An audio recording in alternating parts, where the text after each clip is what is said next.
কিন্তু উমর রাদিয়াল্লাহু তাআলা আনহুকে তো হত্যা করা হয়েছে। তো উমর রাদিয়াল্লাহু তাআলা আনহুর হত্যা সম্মানের দিক থেকে বেশি হৃদয় বিদারক, না হাসান এবং হুসাইন রাদিয়াল্লাহু তাআলা আনহুর হত্যা বেশি হৃদয় বিদারক?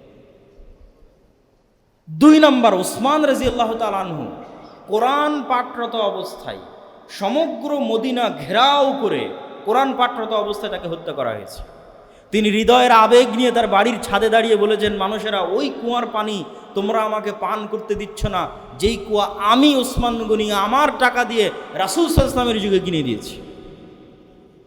ওই মসজিদে তোমরা আমাকে সালাত আদায় করতে যেতে দিচ্ছ না, যেই মসজিদ রাসূল সাল্লাল্লাহু আলাইহি ওয়াসাল্লামের সাথে আমরা তৈরি করেছি। তো উসমান রাদিয়াল্লাহু তাআলা আনহুকে যে কোরআন পাঠরত অবস্থায় হত্যা করা হলো, সম্মানের দিক থেকে উসমান রাদিয়াল্লাহু তাআলা আনহুর হত্যা বেশি হৃদয় বিদারক, না হোসেন রাদিয়াল্লাহু তাআলা আনহুর হত্যা বেশি হৃদয় বিদারক? তো তাহলে উসমান রাদিয়াল্লাহু তাআলা আনহু কোন দিন মারা গেল, সেই দিনের শোক কোথায়?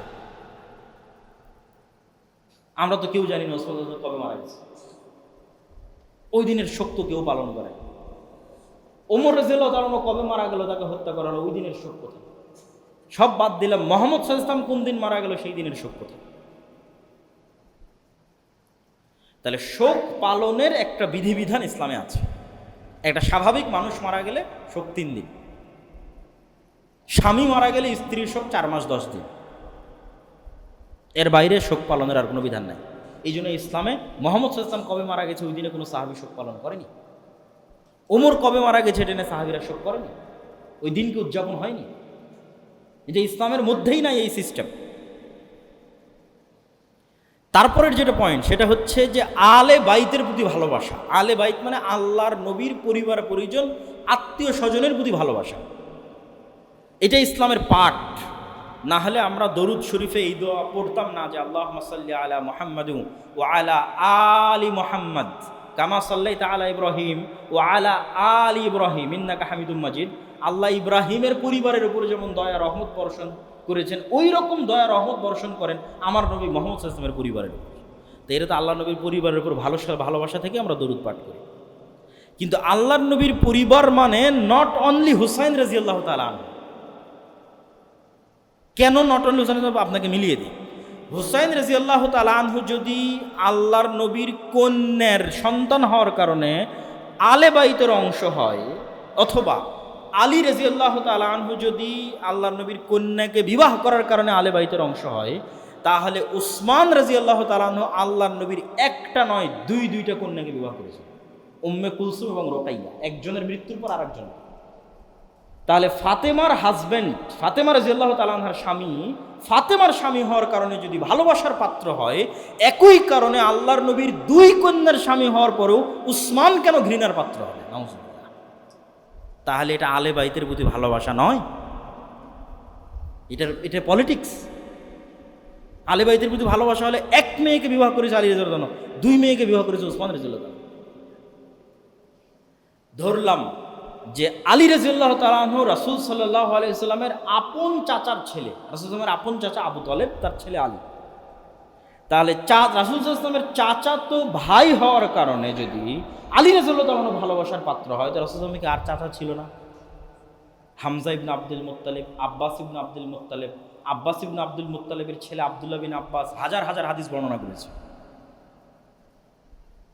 তাহলে আপনি একই সময়ে আলী ইবনে আবি তালেবের প্রতি ভালোবাসা রাখবেন আর আব্বাস ইবনে আব্দুল মুত্তালিবের প্রতি বিদ্বেষ রাখবেন, তাহলে এটা আলে বাইতের প্রতি ভালোবাসা না, ডাল মে কুছ কালা হয়। এখানে অন্য কোনো প্রবলেম আছে, অন্য কোনো সমস্যা আছে। আর বড় বড় আলেম ওলামা সবাই একমত, কেননা এই বিষয়ে কোরআনের আয়াত সরাসরি অবতীর্ণ হয়েছে যে রাসূল সাল্লাল্লাহু আলাইহি ওয়াসাল্লামের স্ত্রীরাও আলে বাইতের অংশ। সূরা আহজাবের মধ্যে আল্লাহ বলছেন, ইয়া নিসা আন-নবী লাস্তুন্না কা আহাদিম মিনান নিসা, হে নবীর স্ত্রীগণ তোমরা অন্য মহিলাদের মতো নও। বলতে বলতে সবশেষে বলছেন যে আহলাল বাইত, তোমরা হচ্ছে আহলে বাইতের অংশ, মানে রাসূল সাল্লাল্লাহু আলাইহি ওয়াসাল্লামের পরিবারের অংশ। তা রাসূল সাল্লাল্লাহু আলাইহি ওয়াসাল্লামের স্ত্রীরা যদি আলে বাইতের অংশ হয়, তাহলে রাসূল সাল্লাল্লাহু আলাইহি ওয়াসাল্লামের কন্যা আপনার কাছে ভালোবাসার পাত্র ফাতেমা রাদিয়াল্লাহু তাআলা আনহা, তার ছেলে মেয়ে হাসান হোসেন ভালোবাসার পাত্র, কিন্তু আল্লাহর নবী যাকে ভালোবাসেন আয়েশা রাদিয়াল্লাহু তাআলা আনহা, তিনি আপনার কাছে ঘৃণার পাত্র। তাহলে তো আপনি আলে বাইতের প্রতি ভালোবাসা রাখেন না। আয়েশা রাদিয়াল্লাহু তাআলা আনহা আল্লাহ নবীর স্ত্রী, তিনিও আলে বাইতের অংশ। তাহলে ফাতেমাকে ভালোবাসলে আয়েশাকে কেমনি ঘৃণা করতে পারে? শুধু তাই নয়, আজকের যারা নিজেদেরকে আলে বাইতের ভালোবাসার দাবিদার, বিশেষ করে ইসনা আশারিয়া যারা শিয়া, তারা যেই পরিমাণ বিদ্বেষ ওমর রাদিয়াল্লাহু তাআলা আনহুর প্রতি রাখে, আবু বকর রাদিয়াল্লাহু তাআলা আনহুর প্রতি রাখে, এবং আবু বকর রাদিয়াল্লাহু তাআলার মেয়ে আয়েশা রাদিয়াল্লাহু, আবু বকর রাদিয়াল্লাহু তাআলা আনহুর কন্যা আয়েশা রাদিয়াল্লাহু তাআলা আনহার প্রতি রাখে, এই বিদ্বেষ মাপার কোনো যন্ত্র দুনিয়াতে নাই, যেই চরম লেভেলের বিদ্বেষ তারা রাখে। অথচ রাসূল সাল্লাল্লাহু আলাইহি ওয়াসাল্লাম, সাহাবীরা বলছেন, আলী রাদিয়াল্লাহু তাআলা আনহু বলছেন, উসমান রাদিয়াল্লাহু তাআলা আনহু বলছেন যে আল্লাহর নবী তার জীবনের যে ঘটনাই বলা শুরু করুক, ধরেন আপনি আমাকে ফোন দিয়েছেন যে আব্দুল্লাহ ভাই আপনি কোথায় আছেন, কে কে আছে আপনার সাথে, তো বলে আমি আছি আর আব্বু আছে, অথবা আমার ভাই আব্দুর রহমান আছে বা আব্দুর রহিম আছে। আবার আর একদিন আমি একটা গল্প শোনাচ্ছি আপনাদেরকে, আমি কক্সবাজারে গেছিলাম, আমি ছিলাম আর অমুক ছিল, আমি রংপুর গেছিলাম, আমি ছিলাম আর অমুক ছিল।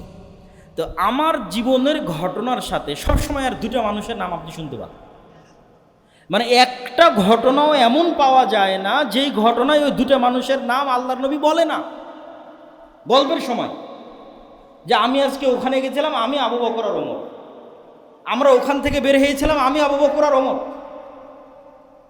আজকে এক জায়গায় দাওয়াত ছিল, দাওয়াত খেতে গেছে, আমি আবু বকর আর ওমর। তাহলে মুহাম্মদ সাল্লাল্লাহু আলাইহি সাল্লামের 24 ঘন্টার সবচেয়ে বেশি সময় যেই দুইজনের সাথে কাটে, সেই দুইজন হচ্ছেন আবু বকর এবং ওমর রাদিয়াল্লাহু তাআলা আনহু। এখন আশ্চর্যজনক, দুঃখজনক হলেও সত্য যে ইহুদিদের কাছে মুসা আলাইহিস সালামের সাথে যারা ছিল তারা জনপ্রিয়। মুসা আলাইহিস সালামের খাদেম ইউশা বিন নুন খিজিরের সফরে গেছিল, তো মুসা আলাইহিস সালামের সাথে যারা ছিল, মুসা আলাইহিস সালামের ভাই হারুন, তারা ইহুদিদের কাছে জনপ্রিয়, সম্মানের পাত্র। খ্রিস্টানদের রাস্তাঘাট, কল কলেজ কারখানা সব কিছু ঈসা আলাইহিস সালামের যে 12 জন হাওয়ারি ছিল ওই 12 জনের নামে।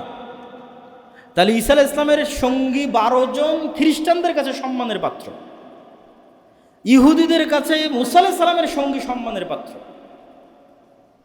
আর এই রাফিজিদের কাছে আমার নবী মুহাম্মদ সাল্লাল্লাহু আলাইহি ওয়াসাল্লাম কতটা খারাপ হলে মুহাম্মদ সাল্লাল্লাহু আলাইহি ওয়াসাল্লামের সাথে যারা সব সময় থাকতো ওদের প্রতি এদের সবচেয়ে বেশি বিদ্বেষ। তাহলে তো আমার নবীকে দোষ দাও, যদি ইহুদি খ্রিস্টানদের চেয়ে তো খারাপ হয়ে গেল। আমার যদি আবু বকর এবং ওমর খারাপ হয় তাহলে 100% আমার নবীও খারাপ, নাউজুবিল্লাহ। তাহলে আবু বকর এবং উমরের প্রতি বিদ্বেষ পোষণ করা তো বহু দূরের কথা, ভালোবাসা থাকলেই ওটা ঈমানের অংশ, আর না থাকলে, বিদ্বেষ থাকলে কাফের হয়ে যেতে পারে। তো এবার আমরা চলে আসি যেটা আমরা বারবার বলছিলাম, যে কি পলিটিক্স, যেই পলিটিক্সের কারণে শুধু হুসাইন রাদিয়াল্লাহু তাআলা আনহু এবং তার ছেলে মেয়েদের নিয়ে আমি ব্যস্ত হয়ে গেলাম, এমনকি হাসান রাদিয়াল্লাহু তাআলা আনহুকে অতটা গুরুত্ব দিলাম না। এই পলিটিক্সটা হচ্ছে পারস্য বা ফুরস, এরা আগে থেকেই জাতিগতভাবে তাদের নিজেদেরকে একটু আলাদা চিন্তা করে। এই জন্য ইসলাম যত জায়গায় প্রবেশ করেছে সব জায়গায় ইসলামের কারণে ভাষা পর্যন্ত মানুষের চেঞ্জ হয়ে গেছে। কোথায় স্পেনের মানুষের কোনোদিন ভাষা আরবি ছিল না, কিন্তু ইসলাম যখন ওখানে ঢুকেছে মানুষরা নিজের ভাষা ভুলে গেছে, আরবি সবাই শিখে গেছে। প্রথম যেখানে ইসলামের ভাষা গ্রহণ করেনি এটা হচ্ছে ফুরস, পারস্যরা, আজকের যেটা ইরান। ফার্সি ভাষার যে ইতিহাস এবং ঐতিহ্য, তো এই পারস্য সাম্রাজ্যের পুরো পতন হয় ওমর রাদিয়াল্লাহু তাআলা আনহুর হাতে। আর এই পারস্য সম্রাটের কোনো একজন কন্যায় যুদ্ধ বিজয়ের পর ওমর রাদিয়াল্লাহু তাআলা আনহু নিজে হুসাইন রাদিয়াল্লাহু তাআলা আনহুর সাথে বিবাহ দেন। এই লিঙ্কটা ওরা ঐতিহ্য হিসেবে ধারণ করেছে, যে আমাদের পারস্য সাম্রাজ্যের যে ইতিহাস, এই ইতিহাসের একটা পার্ট হুসাইন রাদিয়াল্লাহু তাআলা আনহুর সাথে কানেক্ট হয়ে গেছে। ফলত হুসাইন রাদিয়াল্লাহু তাআলা আনহুকে সম্মান করা, গ্লোরিফাই করা, দ্যাট মিনস আমরা আমাদের অতীত পারস্য সাম্রাজ্যকে গ্লোরিফাই করতেছি। আর এই হৃদয় বিদারক গল্প বানিয়ে এইটার ভিকটিম করব হচ্ছে যারা পলিটিক্সে আমাদের বিরোধী, তাদেরকে ভিকটিম করব। আয়েশা রাদিয়াল্লাহু তাআলা আনহা, ওমর রাদিয়াল্লাহু তাআলা আনহু, উসমান রাদিয়াল্লাহু তাআলা আনহু, আলে বাইতের কারণে নয়। কেন আমি আগেই প্রমাণ দিয়েছি এনারা সবাই আলে বাইতের অংশ। এবং যাকে নিয়ে সবচেয়ে বেশি মতবিরোধ তার বিষয়ে একটা আশ্চর্যজনক তথ্য দিই। মুআবিয়া রাদিয়াল্লাহু তাআলা আনহু তো সাহাবী। মুআবিয়া রাদিয়াল্লাহু তাআলা আনহুর পিতা আবু সুফিয়ান সাহাবী। এইটা ঠিক যে আবু সুফিয়ান রাদিয়াল্লাহু তাআলা আনহু মক্কা বিজয়ের পূর্ব পর্যন্ত মক্কার কুরাইশদের সর্দার, বদরের যুদ্ধে আল্লাহর নবীর বিরুদ্ধে, উহুদের যুদ্ধে আল্লাহর নবীর বিরুদ্ধে নেতৃত্বে, খন্দকের যুদ্ধে আল্লাহর নবীর বিরুদ্ধে নেতৃত্বে। মানে মক্কার কুরাইশদের আবু জাহালের পরে সবচেয়ে বড় সর্দারের একজন আবু সুফিয়ান রাদিয়াল্লাহু তাআলা আনহু। কিন্তু মক্কা বিজয়ের সময় তিনি ইসলাম গ্রহণ করেন। তো এইটার কারণে কি তার প্রতি কোনো অসম্মান, তার প্রতি কোনো দোষ ত্রুটি দেওয়ার সুযোগ আছে কি না, এই প্রশ্নের উত্তর হচ্ছে যত সাহাবী ইসলাম গ্রহণ করেছে এরা সবাই আগে কোনো না কোনোভাবে মুহাম্মদ সাল্লাল্লাহু আলাইহি ওয়াসাল্লামের শত্রু ছিল। ওমর রাদিয়াল্লাহু তাআলা নিজেই ছিল, খালিদ বিন ওয়ালিদ নিজেই ছিল, আমর ইবনুল আস নিজেই ছিল। খালিদ বিন ওয়ালিদ আর আমর ইবনুল আস তো গোটা মুসলিম বিশ্ব বিজয় করেছে। তো ওই খালিদ বিন ওয়ালিদ তো মুহাম্মদ সাল্লাল্লাহু আলাইহি ওয়াসাল্লামের শত্রু ছিল। তা যেহেতু মুহাম্মদ সাল্লাল্লাহু আলাইহি ওয়াসাল্লাম সত্যের দাওয়াত নিয়ে এসেছে, প্রথমে তো মানুষ শত্রুতা করবে। না হলে আবু জাহালের ছেলে ইকরিমা, তাকে কি করবেন আপনি, কি বলবেন? যারা মিথ্যা নবীর দাবিদার হয়েছিল ওমর আবু বকর রাদিয়াল্লাহু তাআলা আনহুর যুগে, তাদের বিরুদ্ধে সবচেয়ে বড় সেনাপতি ছিল আবু জাহালের ছেলে ইকরিমা মুসলমানদের পক্ষে। তখন আবু জাহালের ছেলে এই জন্য আগে আপনি ঘৃণা করবেন, এই সুযোগ ইসলামে নাই। ইসলামের মানদণ্ড ভিত্তি হচ্ছে ঈমানের উপর। ইসলাম গ্রহণ করেছে সব শেষ, ইসলামের জন্য কাজ করেছে অতীতের সব শেষ। তো আবু সুফিয়ান রাদিয়াল্লাহু তাআলা আনহু বা উমাইয়া বংশ যারা, এরাও মুহাম্মদ সাল্লাল্লাহু আলাইহি ওয়াসাল্লামের বংশধারার সাথে কানেক্টেড, যেটাকে আমরা কুরাইশ বলি। রাসূল সাল্লাল্লাহু আলাইহি ওয়াসাল্লামের পরদাদা হচ্ছে আব্দে মানাফ। আব্দে মানাফের দুই ছেলে, এক ছেলের নাম হাশেম আর এক ছেলের নাম আব্দে শামস। হাশেমের বংশধর হচ্ছে আব্দুল মুত্তালিব মুহাম্মদ সাল্লাল্লাহু আলাইহি ওয়াসাল্লাম, আর আব্দে শামসের বংশধর হচ্ছে উমাইয়া হারব আর আবু সুফিয়ান। তাহলে আবু সুফিয়ান এবং তাদের বংশধরেরা ইব্রাহিমী এবং ইসমাইলি রক্তের উত্তরসূরি, এবং মুহাম্মদ সাল্লাল্লাহু আলাইহি ওয়াসাল্লামের যে কুরাইশ বংশ, এই কুরাইশ বংশের উত্তরসূরি।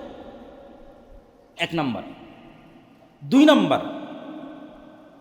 আবু সুফিয়ান রাদিয়াল্লাহু তাআলা আনহুর কন্যা উম্মে হাবিবা, এটা অনেকেই জানে না, অথচ এটা প্রতিষ্ঠিত সত্য, এটা জানা দরকার, মানুষের বলা দরকার যে আবু সুফিয়ান রাদিয়াল্লাহু তাআলা আনহুর কন্যা উম্মে হাবিবা, যিনি মুআবিয়া রাদিয়াল্লাহু তাআলা আনহুর বোন, তিনি রাসূল সাল্লাল্লাহু আলাইহি ওয়াসাল্লামের স্ত্রী। তা আবু সুফিয়ান রাসূল সাল্লাল্লাহু আলাইহি ওয়াসাল্লামের শ্বশুর, আর মুআবিয়া রাদিয়াল্লাহু রাসূল সাল্লাল্লাহু আলাইহি ওয়াসাল্লামের সম্বন্ধী অথবা শালা। তাহলে আপনি তাদেরকে কোথায় থেকে আলে বাইতের বাইরে বের করবেন আর তাদের প্রতি বিদ্বেষ পোষণ করবেন? তিন নাম্বার, সর্বশেষ, আবু সুফিয়ান রাদিয়াল্লাহু রাসূল সাল্লাল্লাহু আলাইহি ওয়াসাল্লামের সাহাবী, মুআবিয়া রাদিয়াল্লাহু তাআলা রাসূল সাল্লাল্লাহু আলাইহি ওয়াসাল্লামের সাহাবী। একজন সালাফি সালেহিনের বক্তব্য দিয়ে এই পয়েন্টটা শেষ করব যে ওমর ইবনে আব্দুল আজিজ উমাইয়া বংশের একজন শাসক, যার ন্যায় পরায়ণতার কারণে মানুষ মনে করত যে তিনি পঞ্চম খলিফা হওয়ার যোগ্য। চারটে খোলাফায়ে রাশিদিনের পরে তিনি পঞ্চম খলিফা হবেন। তো তার সম্মান বাড়াতে বাড়াতে অনেকেই তাকে মুআবিয়া রাদিয়াল্লাহু তাআলা আনহুর চাইতে বেশি সম্মান দেওয়ার চেষ্টা করতেন। তখন সালাফি সালেহিনরা বললেন যে ওমর ইবনে আব্দুল আজিজের সারা জীবনের আমল আর মুআবিয়া রাদিয়াল্লাহু তাআলা আনহুর একটা রাকাত সালাত, একটা সিজদা, যা তিনি মুহাম্মদ সাল্লাল্লাহু আলাইহি সাল্লামের সাথে আদায় করেছেন, এমতো অবস্থায় যে তিনি মুহাম্মদ সাল্লাল্লাহু আলাইহি সাল্লামকে নবী হিসেবে ঈমান রাখেন, বিশ্বাস রাখেন, আল্লাহকে রব এবং ইলাহ হিসেবে বিশ্বাস রাখেন, ওমর ইবনে আব্দুল আজিজের সারা জীবনের আমলের চেয়ে শ্রেষ্ঠ। আর এটার পিছনে আল্লাহ নবীর হাদিস দলিল। আল্লাহ নবী বলছে, দুনিয়ার মানুষ, তোমরা উহুদ পাহাড়ের সমান দান করে আমার একজন সাহাবীর এক মুষ্টি স্বর্ণ দামের সমান নেকি অর্জন করতে পারবো না। কেন? দান করলেই তো হলো না, অন্তরের কোয়ালিটিটা কোথায়, ইমানের কোয়ালিটিটা কোথায়? তাহলে এই জন্য সাহাবীদের সম্মান সর্বোচ্চ জায়গায় রাখতে হবে। আলী রাদিয়াল্লাহু তাআলা আনহুর প্রতি যেমন আমাদের ভালোবাসা থাকবে, হোসেন রাদিয়াল্লাহু তাআলা আনহুর প্রতিও থাকবে, মুআবিয়ার প্রতিও থাকবে, আবু সুফিয়ানের প্রতিও থাকবে রাদিয়াল্লাহু তাআলা আনহুম আজমাইন, আয়েশা রাদিয়াল্লাহু তাআলা আনহার প্রতিও থাকবে। এটাই আহলুস সুন্নাত ওয়াল জামাতের আকীদা এবং এটাই শ্রেষ্ঠ এবং সত্য আকীদা। এইটার মধ্যে যে বিভেদ তৈরি করার চেষ্টা করা হবে, ওটাই পলিটিক্স।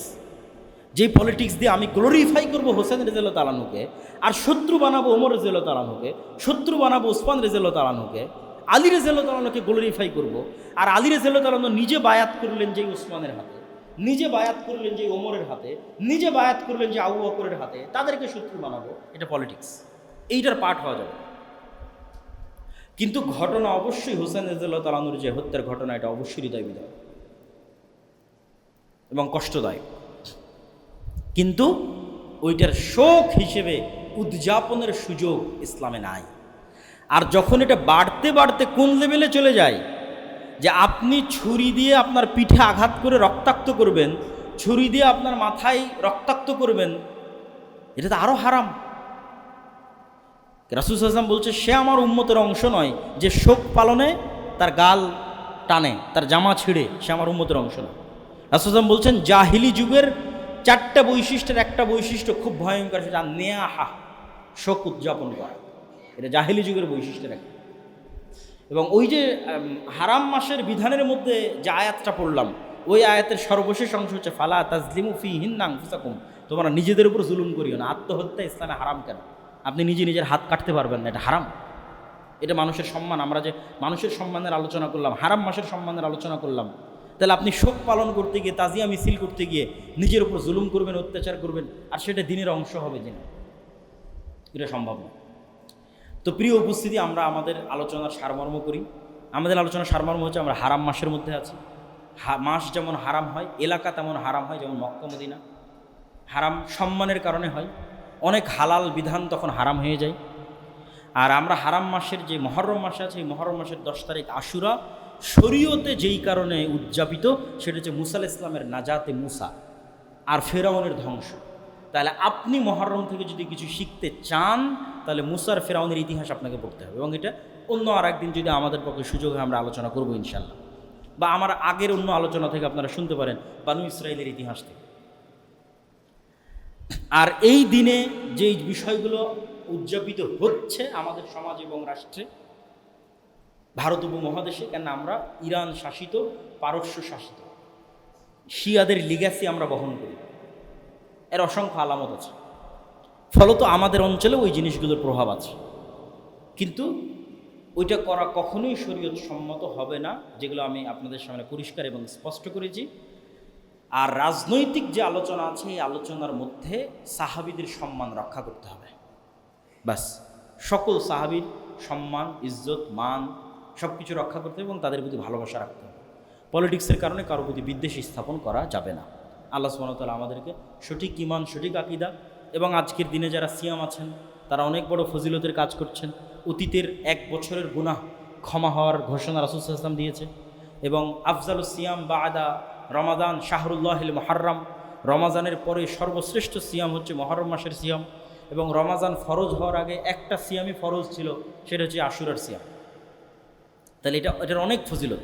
এগুলো একটা ফজিলতের সাথেও কারবালার কানেকশন না, এগুলো সবগুলোর কানেকশন মুসা আলাইহিস সালামের মুক্তি আর ফিরআউনের ডুবে যাওয়া। আল্লাহ সুবহানাহু ওয়া তাআলা আমাদের সঠিক বিষয় জানার, মানার তৌফিক দান করুক। আল্লাহুম্মা আমিন।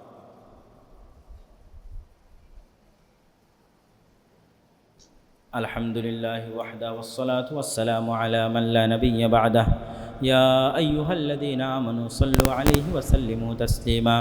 আল্লাহুম্মা সাল্লি আলা মুহাম্মাদ ওয়া আলা আলি মুহাম্মাদ। যেমন ইরান এবং আমেরিকার যখন যুদ্ধ হলো, আরব বিশ্বের সব ফ্লাইট বন্ধ। এবারই তো মনে হচ্ছিল যে মানুষ হজ করতে পারবে কিনা, হজে যেতে পারবে কিনা। তাহলে যুদ্ধ চলমান থাকলে হজ বাধাগ্রস্ত হতে পারে। এই জন্য হারাম মাসে যুদ্ধ বন্ধ করতে হবে। হারাম মাসের দ্বিতীয় যেটা বড় হারাম, যে ফালা তাজলিমু ফীহিন্না আনফুসাকুম, হারাম এরিয়ারও সম্মান এটা, হারাম মাসেরও সম্মান এটা। এখন যেটা বলতেছি, বাইরের যে কোনো গুনাহ হারাম এরিয়াতে সম্পাদন করলে ডবল গুনাহ হয়ে যাবে। অন্য মাসে সম্পাদিত গুনাহ হারাম মাসে সম্পাদন করলে ডবল হয়ে যাবে। একটা গুনাহের গুনাহ আর একটা হারাম মাসকে অসম্মান করার গুনাহ, হারাম এরিয়াকে অসম্মান করার গুনাহ। এবার 3 নম্বর হারাম, ইহরামের হারাম। ইহরাম, যখন আমরা ইহরাম পরি তখন আসলে আমরা নিজেদের জন্য অনেক কিছুকে হারাম করে নিই। এই জন্য ওই কাপড়ের নাম ইহরামের কাপড়, ওই নিয়তের নাম হচ্ছে ইহরাম বাঁধা। ইহরাম হারাম থেকে এসেছে। অনেক হালাল কাজ যা আসলে হালাল, এমনি হালাল, বিয়ে শাদী করা হালাল, স্ত্রীর সাথে সাংসারিক জীবনে যাওয়া হালাল, কিন্তু ইহরামের নিয়ত করার পর হারাম। নখ কাটা হালাল, চুল কাটা হালাল, কিন্তু ইহরামের নিয়ত করার পর হারাম। ইহরামের নিয়ত করার পর বিয়ের প্রস্তাব দেওয়া হারাম। তাহলে ইহরামের যখন থেকে নিয়ত করছি তখন থেকে ইহরাম না ভাঙ্গা পর্যন্ত এই ইহরামের সম্মানে অসংখ্য হালাল কাজ হারাম হয়ে গেছে।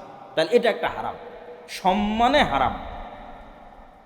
তাহলে 1 নম্বর হারাম এলাকার সম্মানে হারাম এলাকা হারাম, 2 নম্বর হারাম মাসের সম্মানে হারাম মাস হারাম, ইহরামের সম্মানে ইহরাম হারাম, বা 4 নম্বর হচ্ছে মানুষ হারাম। মানুষের 3টে জিনিস হারাম করা হয়েছে মানুষের সম্মানে। মানুষের জীবন নফস আর এক মানুষের উপর হারাম, মানুষের টাকা পয়সা ধন দৌলত আর এক মানুষের উপর হারাম, মানুষের সম্মান আর এক মানুষের উপর হারাম। আমাদের প্রথম পয়েন্ট কি ছিল, যে আমরা মনে করি যে যেটা হারাম ওটা খারাপ, এই জন্য হারাম। মদ খাওয়া হারাম, কেন মদ খাওয়া খারাপ? তখন আর এক মানুষের টাকা পয়সা কি খারাপ? টাকা পয়সা তো ভালো, কিন্তু আর এক মানুষের টাকা পয়সা হারাম কেন? ওই মানুষের সম্মানে। তাহলে 3টে জিনিস এক মানুষের উপর আর এক মানুষের জন্য হারাম, মানুষের সম্মানে হারাম। 1, ওকে আঘাত করতে পারবে না, হত্যা করতে পারবে না। আল মুসলিমু মান সালিম আল মুসলিমুনা মিন লিসানিহি ওয়া ইয়াদিহি। মুসলমান তখনই নিজেকে মুসলমান দাবি করতে পারবে যখন ওর হাত থেকে আর এক মুসলমান নিজেকে নিরাপদ মনে করে, আর ওর মুখ থেকে আর এক মুসলমান ওকে নিজেকে নিরাপদ মনে করে। যদি ওর হাত এবং ওর মুখ থেকে আর এক মুসলমান নিরাপদ না হয়, তাহলে নিজেকে মুসলমান দাবি করতে পারবে না। তাহলে এক মানুষের উপর আর এক মানুষ 1 নম্বর হারাম, ওর জীবন, ওর নফস, ওকে কেউ আঘাত করতে পারবে না, মারতে পারবে না, এটা হারাম। সম্মান, মানুষের সম্মানে হারাম। এবং এই সম্মানটা কোন লেভেলের সেটাও বলতেছে। 2 নম্বর হচ্ছে ওর ধন সম্পদ হারাম, ওর ধন সম্পদ আপনি জোরপূর্বক নিতে পারবেন না। 3 নম্বর হচ্ছে ওর সম্মান হারাম, ওই যে মুখ থেকে ওকে গালিগালাজ করতে পারবেন না, গীবত অপবাদ দিতে পারবেন না। আর এই 3 নম্বর যে সম্মান মানুষকে দেওয়া হয়েছে, যে মানুষের সম্মান আর এক মানুষের জন্য হারাম, এই সম্মান আন্তর্জাতিক কোনো মানবাধিকার আইনেও নাই। বরং আন্তর্জাতিক মানবাধিকার আইনগুলোতে মানুষের সম্মান লঙ্ঘন করা অধিকার হিসেবে বিবেচিত হয়। মানুষের সম্মান লঙ্ঘন করা অধিকার হিসেবে বিবেচিত হয়। কি অধিকার? বাক স্বাধীনতা। যে আমি আর একজনকে গালি দিতে পারবো, এটা আমার বাক স্বাধীনতা। আমি আর একজনের নিন্দা অপবাদ করতে পারবো, এটা আমার বাক স্বাধীনতা। মানে বাক স্বাধীনতার দোহাই দিয়ে মুহাম্মদ সাল্লাল্লাহু আলাইহি ওয়াসাল্লামের নিন্দা অপবাদ হবে। কি জন্য? এটা নাকি মানুষের স্বাধীনতা। ইসলামী পৃথিবীতে একমাত্র দিন যা মানুষের সম্মানকে হারাম করে দিয়েছে, মানুষের সম্মান। যে পৃথিবীর কোনো মানুষের তুমি না গীবত, না নিন্দা, না গালি, না অপবাদ কিছু দিতে পারো, হারাম। মানুষের সম্মানে হারাম। পারলে গোপন করো, পারলে ঢেকে রাখো, সম্মান ঢেকে রাখো, ওর সম্মান রক্ষা করো। যদি ওর অপরাধ গোপন করে এবং ওর সম্মান রক্ষা করো, আল্লাহ তোমার সম্মান রক্ষা করবে কিয়ামতের মাঠে। আচ্ছা, মানুষের যে হারামটা, এটা লেভেলটা কোথায়, কত বড় মানুষের সম্মান? রাসূল সাল্লাল্লাহু আলাইহি ওয়াসাল্লাম বলছেন, লাহাদামুল কাবা আহওয়ানু ইনদাল্লাহ।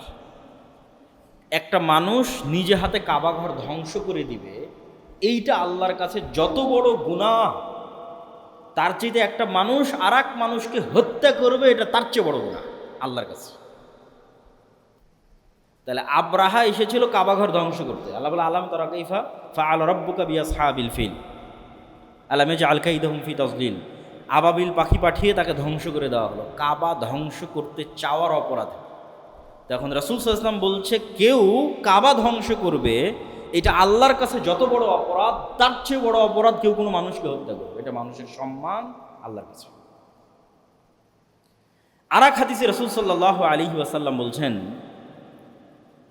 লাউ ইজতামাআল ইনসু ওয়াল জিন, সারা পৃথিবীর সব মানুষ, কোটি কোটি মানুষ, আর সারা পৃথিবীর সব জিন একত্রিত হয়ে যদি একজন নিরপরাধ মানুষকে হত্যা করে, তাহলে আল্লাহ সারা পৃথিবীর সব মানুষকে জাহান্নামে দিয়ে দিবে, সারা পৃথিবীর সব জিনকে জাহান্নামে দিয়ে দিবে একজন নিরপরাধ মানুষকে হত্যা করার অপরাধ। এইটা বিবেচনায় আসবে না, আরে সারা পৃথিবীর সব মানুষ মিলে হত্যা করেছে, তো কী হয়েছে? না, একটা মানুষের সম্মান আল্লাহর কাছে এত বেশি। সারা পৃথিবীর সব মানুষ যদি একত্রিত হয় নিরপরাধ মানুষকে হত্যায় একজন, তো সারা পৃথিবীর সব মানুষকে জাহান্নামে দেওয়া। এই জন্য আর এক আয়াতে আল্লাহ সুবহানাহু ওয়া তাআলা বলছেন, কেউ যদি একজন মানুষকে হত্যা করে তাহলে যেন সারা পৃথিবীর সব মানুষকে সে হত্যা করে, আর যদি কেউ একজন মানুষকে বাঁচায় যেন সারা পৃথিবীর সব মানুষকে বাঁচায়। তাহলে মানুষ হারাম মানুষের সম্মানে। এই জন্য মানুষের কিডনি বিক্রি করা, মানুষের রক্ত বিক্রি করা, চুল বিক্রি করা, এগুলো মানুষের সম্মানের খেলাফ। এই জন্য এগুলো যাবে না। দান করা ভিন্ন জিনিস, কিন্তু ক্রয় বিক্রয়ের বস্তু বানানো যাবে না আদম সন্তানকে, এবং আদম সন্তানের কোনো অঙ্গ প্রত্যঙ্গ বিক্রিযোগ্য নয়, এটা সম্মান। তাহলে এতক্ষণ যাবৎ আমরা যেটা আপনাদের সামনে তুলে ধরার চেষ্টা করলাম সেটা হচ্ছে হারাম সম্মানের কারণে হয়ে থাকে। আর আমরা আজকে যে আলোচ্য বিষয়বস্তুর মধ্যে আছি সেটা হচ্ছে মাস হারাম। তাহলে পরপর 3 মাসের আমরা তৃতীয় মাস মুহররম মাসে অবস্থান করছি। এটা একটা হারাম মাস। এই হারাম মাসের 10 তারিখের বিশেষ গুরুত্ব কি? 1 নম্বর গুরুত্ব তো আমরা হারাম মাসের মধ্যে আছি, এটা নিজেই একটা গুরুত্ব। 2 নম্বরের বিশেষ গুরুত্ব আছে মুহররম মাসের 10 তারিখের। যদিও আমাদের পেপার পত্রিকা, রাষ্ট্রপ্রধান, প্রধানমন্ত্রীর বাণী, জাতীয় অনুষ্ঠান সব কিছু পালিত হবে অথবা উদযাপিত হবে কারবালা কেন্দ্রিক। আশুরা মুহররম, দ্যাট মিন্স কারবালা। এটা ঠিক যে মুহররম মাসের 10 তারিখে কারবালায় একটা ঘটনা ঘটেছিল, যেটাও আমরা বলবো, কিন্তু সেই ঘটনাটা ঘটেছিল রাসূল সাল্লাল্লাহু আলাইহি ওয়াসাল্লামের মৃত্যুর প্রায় 50 বছর পরে। তাহলে রাসূল সাল্লাল্লাহু আলাইহি ওয়াসাল্লামের মৃত্যুর পরে যে ঘটনা ঘটবে সেই ঘটনা শরীয়তের অন্তর্ভুক্ত হওয়ার আর চান্স নাই। এটা যদি আমি বুঝাতে না পারি এটা আমার ব্যর্থতা। যে মুহাম্মদ সাল্লাল্লাহু আলাইহি ওয়াসাল্লাম মারা গেছে মানে ওহীর দরজা বন্ধ হয়ে গেছে। কোরআন ইজ কমপ্লিট, হাদিস ইজ কমপ্লিট। যত আইন, ল, শারিয়া, বিধিবিধান, হালাল হারাম, সুন্নাত, ফরজ সব কমপ্লিট। এখন মুহাম্মদ সাল্লাল্লাহু আলাইহি ওয়াসাল্লামের মৃত্যুর 1 সেকেন্ড পরেও পাল্টা আবার কোনো কিছু ইসলামের মধ্যে ঢুকবে, এটার সুযোগ নাই। কিন্তু ঢুকতে হলে তো মুহাম্মদ সাল্লাল্লাহু আলাইহি ওয়াসাল্লামের মুখ দিয়ে ঢুকতে হবে। হয় কোরআনের আয়াত নাই হাদিস, উনি তো নাই। তাহলে যে ঘটনাটা ওনার মৃত্যুর 50 বছর পরে ঘটতেছে সেটার তো আর কোনো চান্সই নাই যে এটা ইনক্লুডেড হবে ইসলামী শরিয়ার মধ্যে। ইসলামী শরিয়ার ফরজ, নফল, সুন্নাতের মধ্যে ইনক্লুডেড হবে, সংযুক্ত হবে, এটার কোনো চান্স নাই। কেন? ঘটনা ঘটতেছে 50 বছর পর। ঘটনা যতই হৃদয় বিদারক হোক, ঘটনা যতই কষ্টদায়ক হোক, কিন্তু ওই ঘটনার ইসলামী শরিয়ার অন্তর্ভুক্ত হওয়ার, সুন্নাত, নফল, ফরজ হওয়ার আর কোনো চান্স নেই। তাহলে এতটুকু নিশ্চিত যে আশুরা মুহররম নিয়ে যদি কোনো হাদিস থেকে থাকে অবশ্যই সেটা কারবালা নিয়ে হবে না। আশুরা মুহররম নিয়ে যদি কোনো কোরআনের আয়াত থেকে থাকে অবশ্যই সেটা কারবালা নিয়ে হবে না। কেন? এটা ঘটতেছে কোরআন অবতীর্ণ হওয়া শেষ হওয়ার পরে, হাদিস অবতীর্ণ হওয়া শেষ হওয়ার পরে কতদিন? 50 বছর পর। তাহলে আশুরা মুহররম মাসের 10 তারিখের কোনো কিছু যদি শরীয়তের অন্তর্ভুক্ত হয়ে থাকে মুহাম্মদ সাল্লাল্লাহু আলাইহি ওয়াসাল্লামের মুখ দিয়ে অথবা কোরআনের আয়াত দিয়ে, তাহলে কারবালা বাদে অন্য কিছু, এতটুকু নিশ্চিত। সেটা কি? সেটা হচ্ছে রাসূল সাল্লাল্লাহু আলাইহি ওয়াসাল্লাম যখন মক্কা থেকে মদিনায় হিজরত করলেন, মক্কায় বসবাস করত মুশরিকেরা। আহলে কিতাবের সংখ্যা মক্কায় তেমন একটা ছিল না। আহলে কিতাব মানে যারা আল্লাহর কিতাব পেয়েছে, নবী পেয়েছে। তো মক্কার মানুষ ইসমাইল আলাইহিস সালামের পর থেকে মুহাম্মদ সাল্লাল্লাহু আলাইহি ওয়াসাল্লাম পর্যন্ত কোনো নবী পায়নি, কোনো কিতাবও পায়নি। ইসমাইলের বংশে মুহাম্মদ সাল্লাল্লাহু আলাইহি ওয়াসাল্লাম ছাড়া কেউ নবীর দাবিই করে না। তাহলে ইসমাইলের পরে প্রায় 3000 বছর কোনো নবী নাই, কোনো কিতাব নেই। কিন্তু ইব্রাহিম এবং ইসমাইলের স্মৃতি আছে, তাদের রেখে যাওয়া কিছু নিয়ম কারণ, আদর্শ অবিকৃত অবস্থায় আছে। তো মুহাম্মদ সাল্লাল্লাহু আলাইহি ওয়াসাল্লাম যখন মক্কা থেকে হিজরত করে মদিনায় গেলেন, মদিনায় আহলে কিতাবরা ছিল, খ্রিস্টানেরা ছিল, ইহুদিরা ছিল। তো ইহুদিরা একটা দিনে সিয়াম পালন করে, এখনও করে, ইয়ম কিপ্পুর নামে। ইহুদিরা ওই দিনে রোজা রাখে। তো রাসূল সাল্লাল্লাহু আলাইহি ওয়াসাল্লাম বললেন, এটা কিসের সিয়াম তোমরা এই দিনে রোজা রাখতেছো? তো বলে, এই দিন সেই দিন যেই দিন আল্লাহ সুবহানাহু ওয়া তাআলা মুসা আলাইহিস সালাতু ওয়াস সালামকে মুক্তি দিয়েছিলেন ফিরআউনের কবল থেকে। যেমন কোরআনের আয়াতে আল্লাহ বলছে ওয়াইয নাজ্জাইনাকুম মিন আলি ফিরআউন ইয়াসুমুনাকুম সুআল আযাব ইউযাব্বিহুনা আবনাকুম ওয়া ইস্তাহইউনা নিসাআকুম ওয়া ফি যালিকুম বালাউম মির রাব্বিকুম আযীম। হে বানু ইসরাইল, স্মরণ করো সেই দিনের কথা, ওয়াইয নাজ্জাইনাকুম মিন আলি ফিরআউন, যেদিন ফিরআউনের কবল থেকে আমি আল্লাহ তোমাদের মুক্তি দিয়েছিলাম। কোন ফিরআউন জানো? ইউযাব্বিহুনা আবনাকুম, তোমাদের ছেলে সন্তানদের জবাই করতো ওই ফিরআউন। ওয়া ইস্তাহইউনা নিসাআকুম, আর তোমাদের মেয়েদের বাঁচিয়ে রাখতো ওই ফিরআউন। ছেলেদের কেন হত্যা করতো, মেয়েদের কেন বাঁচিয়ে রাখতো? ছেলেদের হত্যা করতো এই আশঙ্কায় যে বানু ইসরাইলের মধ্যেই ওই ছেলের জন্ম হবে যার হাতে ফিরআউনের পতন হবে, এই আশঙ্কায় ছেলেদের হত্যা করতো। মেয়েদের বাঁচিয়ে রাখতো কেন? একটা কওমের কে যে গোলাম বানানো হয়েছে এর সবচেয়ে বড় আলামত তখন ফুটে ওঠে যখন ওই কওমের মেয়েরা গোলাম, দাসী। একদিকে পুরুষ হত্যা আর একদিকে মেয়েদেরকে দাসী হিসেবে ফিরআউন এবং তার যারা লোকজন আছে তারা ব্যবহার করবে, কাজ করাবে। এর চেয়ে বড় অপমান আর কি হতে পারে? তো এইরকম ভয়াবহ ফিরআউনের কবল থেকে আমি তোমাদের মুক্তি দিয়েছি। ওয়াইদ ফারাকনা বিকুমুল বাহরা, যখন আমরা সমুদ্রকে চিরে দিয়েছিলাম। ওয়াগরাকনা আলা ফিরআউন, আর ওই সমুদ্রে ফিরআউন এবং তার সেনাবাহিনীকে ডুবিয়ে দিয়েছিলাম।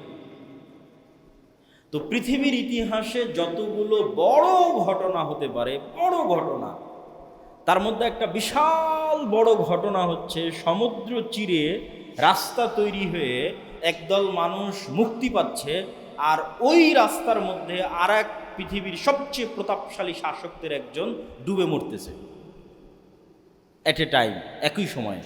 যে পৃথিবীর ইতিহাসের বড় ঘটনাগুলোর একটা বড় ঘটনা।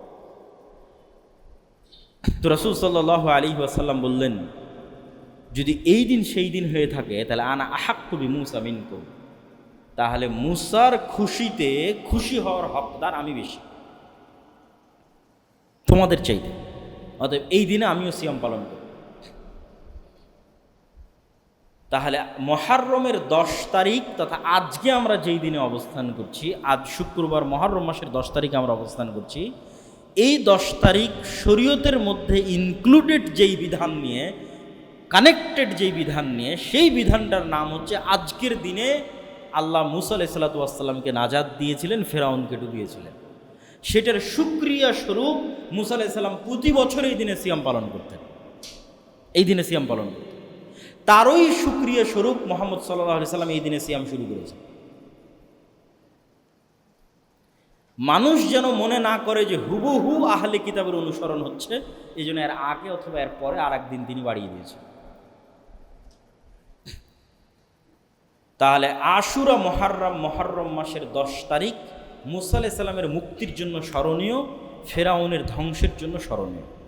এবং ওই শিক্ষাটা আমাদের নিতে হবে যে এই দিনটা যদি আমি স্মরণ করতে চাই তাহলে শিক্ষায় কোথায় ফিরে যেতে হবে? মূসার ফিরআউনের ঘটনা, যেটা আজকে আমাদের জন্য এই জুমার খুতবে আলোচনা করা অনেক সময় সাপেক্ষ ব্যাপার। আমি আগের বহু বক্তব্যে বানু ইসরাইলের লম্বা ইতিহাস আলোচনা করেছি এবং বানু ইসরাইলের ইতিহাস থেকে আমাদের জন্য কী শিক্ষণীয়তা আলোচনা করেছি। তো আমরা আজকের দিন থেকে যদি কোনো শিক্ষা নিতে চাই, এই শিক্ষাটা মূসার ফিরআউনের পুরো জীবনী থেকে নিতে হবে। কেন আল্লাহ কোরআন যেই নবীর ঘটনা দিয়ে পরিপূর্ণ করে রেখেছে, সবচেয়ে বেশি কোরআনে যেই নবীর ঘটনা আলোচিত হয়েছে সেটা মূসার ফিরআউন।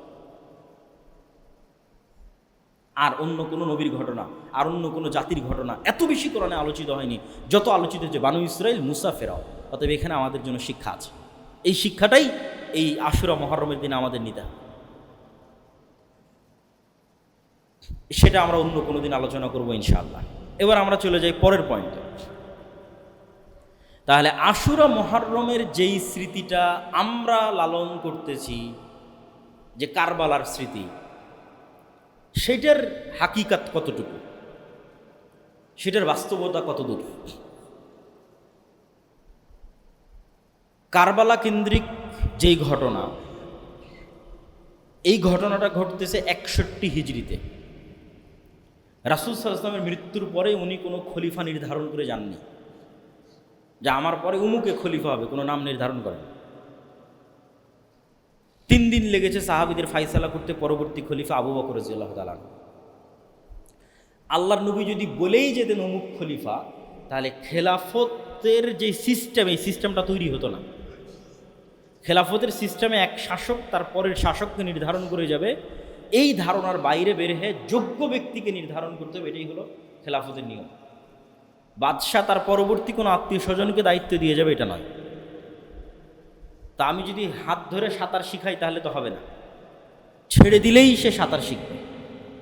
তো উম্মতে মোহাম্মদী খেলাফত শিখবে মোহাম্মদ ইসলাম কাউকে খলিফা না করে গেলেই শিখবে যে খেলাফত কিভাবে নির্ধারিত হতো, খলিফা কেমনে নির্ধারণ হয়। আবু বকর রাদিয়াল্লাহু তাআলার পর ওমর, ওমর রাদিয়াল্লাহু তাআলার পর ওসমান, ওসমান রাদিয়াল্লাহু আলী। এর মধ্যে অনেক ঘটনা আছে। ওমর রাদিয়াল্লাহু তাআলার পর্যন্ত কোনো ফিতনা ছিল না, উসমান রাদিয়াল্লাহু তাআলার যুগে ফিতনা শুরু হয়, আলী রাদিয়াল্লাহু তাআলার যুগে ফিতনায় পরিপূর্ণ হয়ে যায়। আলী রাদিয়াল্লাহু তাআলা আনহুর সময় থেকেই যে সমস্যাটা শুরু হয় সেটা হচ্ছে মুআবিয়া রাদিয়াল্লাহু তাআলা দীর্ঘদিন থেকে সিরিয়ার শাসক, গভর্নর। ওমর রাদিয়াল্লাহু তাআলার খেলাফত আমলে মুআবিয়া রাদিয়াল্লাহু তাআলা প্রথম সিরিয়ার গভর্নর হয়েছে। উসমান রাদিয়াল্লাহু তাআলার শাসন আমলে উনি গভর্নর হিসেবে কন্টিনিউ করেছেন। তো মুআবিয়া রাদিয়াল্লাহু তাআলার যে সৎ শাসন, এই সৎ শাসনে সিরিয়ার মানুষ তার ভক্ত হয়ে গেছে। তার যে ন্যায়পরায়ণতা, আদালত, তার যে চিন্তা চেতনা, উচ্চ চিন্তা ভাবনা। তো দীর্ঘ 20-30 বছর মুআবিয়া রাদিয়াল্লাহু তাআলা সিরিয়ার শাসক, সৎ এবং ন্যায়পরায়ণ গভর্নর হিসেবে। তো এই জন্য সিরিয়ার মানুষের পক্ষে অন্য কাউকে মুআবিয়াকে বাদ দিয়ে